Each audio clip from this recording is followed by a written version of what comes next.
Denduluru MLA Chintamaneni Prabhakar నూతన వరవడికి శ్రీకారం చుట్టారు. గివ్ బ్యాక్ పేరుతో చింతమనేని క్యాంపు కార్యాలయంలో వివిధ హోమ్స్లో ఉన్న నిరుపేద విద్యార్థులకు నూతన వస్త్రాలను పంపిణీ చేశారు. ఎమ్మెల్యే అయిన తర్వాత తనను కలవడానికి వచ్చిన వ్యక్తుల గౌరవ సూచకంగా ఇచ్చిన శాలువాలతో అనాథ పిల్లలకు బట్టలు కుట్టించి సుమారు 200 మందికి అందజేశారు. ఈ కార్యక్రమంలో దెందులూరు ఎమ్మెల్యే చింతమనేని ప్రభాకర్తో పాటు వారి కుటుంబ సభ్యులు పాల్గొన్నారు. ప్రతి ఒక్క శాసనసభ్యులు ఇదే విధంగా చేయడం వల్ల చాలా మందికి మేలు జరుగుతుందని చింతమనేని అన్నారు. లెగిన్స్ ఇట్లా 200 మంది పిల్లలకి పేరెంట్స్ లేని వాళ్ళు ఉన్నారు. అందులో చాలా వరకు హోమ్స్ దీనికి చింతమనేని చారిటబుల్ ట్రస్ట్ ద్వారా వాళ్ళకి అండగా ఉంటుందని చెప్పి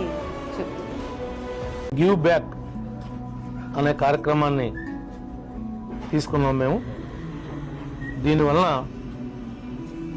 ఉద్దేశం ఏమిటంటే ఎవరైనా ఒక 450 రూపాయలు మనకి కావు అనుకుంటే ఒక్కొక్క డ్రెస్సుని వాళ్ళకి మనం కొని ఇచ్చినట్టుగానే వాళ్ళు కూడా భావిస్తారు. కాబట్టి మరి దాన్ని ఈ రకంగా ఇట్లా కుట్టించి తీసుకుని ఇట్లా పేర్లతో సహా మీరు చూస్తుంటే పేర్లు